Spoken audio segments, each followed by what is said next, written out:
নমস্কার, আমি দীপান্বিতা আবারও একটি নতুন রেসিপি নিয়ে হাজির হলাম আপনাদের কাছে।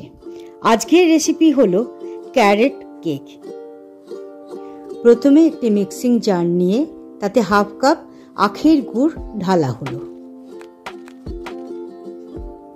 তাতে 5-6টা গ্রিন এলাইচি, 7-8টা আলমন্ড দিয়ে ঢাকা দিয়ে এটিকে ভালোভাবে ব্লেন্ড করে নেবে। ব্লেন্ড হওয়ার পর এরকম দেখতে লাগবে। এরপর একটি বাটি নিলাম, তাতে 1/4 কাপ ঘি দিলাম এবং মেজারিং কাপে মেজার করে ঠিক আধা কাপ দুধ দেওয়া হলো। দুধকে কার্ডেল করবার জন্য ভিনিগার 1 চামচ ব্যবহার করা হলো। এবার ভালো করে সেটাকে হুইপ করে নেবেন। প্রায় 1 থেকে 2 মিনিট ধরে হুইপ করবেন। এরপর যে জ্যাগারি মিক্সচারটা তৈরি করেছিলাম সেটাকেও আমরা এই দুধের সাথে মিশিয়ে দেব। এবারে একখানা ছাঁকনি নিলাম, তাতে মেজারিং কাপের 1 কাপ আটা, 1 পিঞ্চ সল্ট ও 2-3 টেবিল স্পুন মিল্ক পাউডার নিলাম। 1/4 টিস্পুন বেকিং সোডা নেওয়া হলো ও 1 টিস্পুন বেকিং পাউডার নেওয়া হলো। এবার ভালোভাবে তাকে ছেঁকে নেওয়া হচ্ছে। ছেঁকে নেওয়ার পর একখানা স্প্যাচুলা দিয়ে সেটাকে কাট অ্যান্ড ফোল্ড মেথডে ভালোভাবে মিশিয়ে নিতে হবে।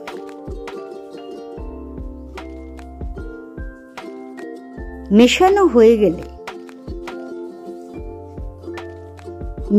হয়ে গেলে আমাদের যে গাজরটাকে আমরা গ্রেট করে রেখেছিলাম 1 কাপ পরিমাণে, তা ওর সাথে মিশিয়ে দেব।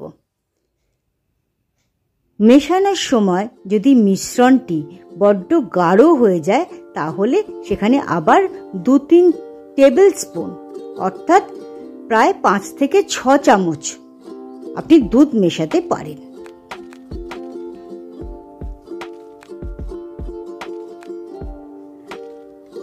মিশ্রণটি যখন তৈরি হয়ে যাবে তারপর তার মধ্যে 2 টেবিল স্পুন টুটি ফুটি দিতেন। এটা অপশনাল, আপনারা দিতে চাইলে দিবেন, না দিতে চাইলে নাও দিতে পারেন। এবং এর যে কনসিস্টেন্সিটা হবে, যে গাঢ়ত্বটা হবে, সেটা মোটামুটি থকথকে হবে। এরপর একখানা বাটার পেপার লাগানো আমরা কেক টিনকে রেডি করে নিলাম এবং তার মধ্যেই সেই ব্যাটারটাকে আমরা ঢেলে দিলাম। ঢেলে 2-3 বার ট্যাপ করে নেব।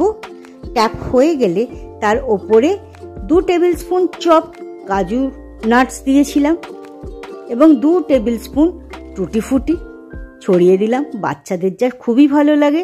এবং কিছুটা আলমন্ড অর্থাৎ কাঠবাদাম কেটে নিয়ে ছোট ছোট টুকরো করে নিয়ে তাও ছড়িয়ে দিলাম। এরপর 4-5টা কাজুকে অর্ধেক করে নিয়ে সেটাকে সুন্দরভাবে ডেকোরেশন করে উপরে সাজিয়ে দিলাম। তার সঙ্গে 5-6খানা কিশমিশও দিয়ে দিলাম। এরপর একটি প্যান বসানো হলো উনুনে এবং তার উপর একটি স্ট্যান্ড দেওয়া হলো। তাকে প্রিহিট করবার জন্য 5-6 মিনিট সময় লেগেছে। এরপর ঢাকনা বন্ধ করে দিলাম লবঙ্গ দিয়ে। 5-6 মিনিট পরে কেক টিনটি ওর মধ্যে বসিয়ে ভালোভাবে ঢাকা দিয়ে দেবেন এবং 45 মিনিটের জন্য আপনি ঢাকাটা রেখে দেবেন।